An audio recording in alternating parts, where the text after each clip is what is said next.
Deux frères, les frères Thomas et John Knoll, qui sont pour le premier le créateur de Photoshop à la fin des années 80.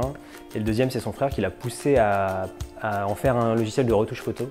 Et il faut savoir que pour l'histoire, son frère, donc John Knoll, est devenu superviseur des effets spéciaux chez ILM. Donc il a travaillé notamment sur Abyss, sur Star Trek, Star Wars. Donc on peut considérer que les deux, à eux deux, ont un peu révolutionné le monde de l'image numérique.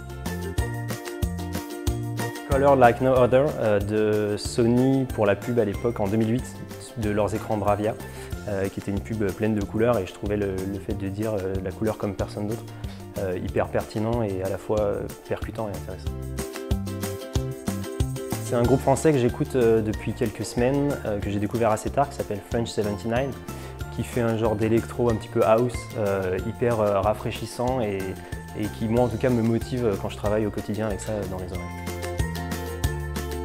C'est une pub qui date de 2008 de Sony pour leurs écrans de télé Bravia, qui mettait en scène des balles rebondissantes de toutes les couleurs qui dévalaient les rues de San Francisco.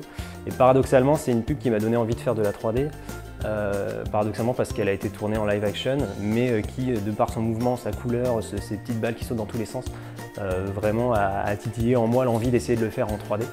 Donc c'est vraiment la pub qui me reste en mémoire encore aujourd'hui, plus de 10 ans après. C'est le Canada parce que j'ai eu la chance il y a quelques années d'y vivre pendant un an. J'avais pris une année de repos qui m'a permis de découvrir et j'en suis revenu conquis. J'y suis retourné plusieurs fois depuis et c'est vraiment un pays qui, sur plein d'aspects différents, donne envie d'y retourner pour découvrir toujours plus de choses. Donc voilà, pour moi c'est vraiment un pays où on peut aller sans fin et redécouvrir des choses chaque fois nouvelles. Un Suédois qui s'appelle Andreas Vannerstedt, qui est un graphiste 3D, directeur artistique et qui cartonne sur Instagram notamment avec des créations en 3D qui loupent à l'infini et qui sont hyper satisfaisantes à regarder.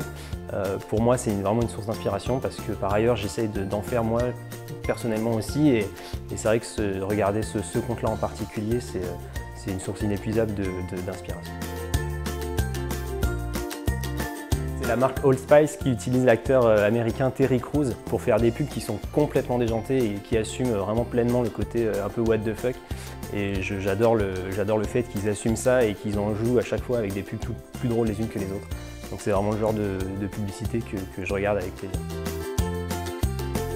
Sting, L'Arnaque, un film qui date de 1973 avec Paul Newman et Robert Redford quand il était vraiment très jeune. Pour moi, c'est un film culte parce que c'est à la fois le scénario, la mise en scène, le jeu d'acteurs, qui sont deux acteurs gigantesques, et puis des scènes d'anthologie comme la partie de poker dans le train qui moi, personnellement, plus tard, m'a donné envie d'essayer de manipuler les cartes. Donc voilà, c'est vraiment un film qui m'a beaucoup impacté et que je regarde assez peu.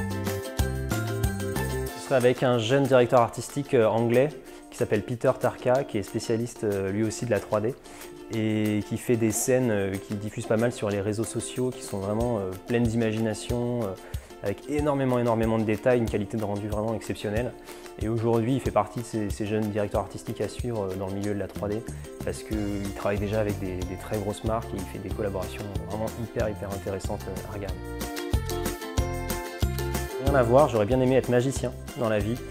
C'est quelque chose que j'ai découvert assez jeune, quand j'avais aux alentours de 6-7 ans, et qui ne m'a pas quitté depuis. Donc voilà, à l'occasion, j'essaie d'en faire un peu profiter mes collègues, mais c'est un peu la seule occasion que j'ai d'en faire, donc c'est plus un rêve que quelque chose que je pense faire un jour. Voilà.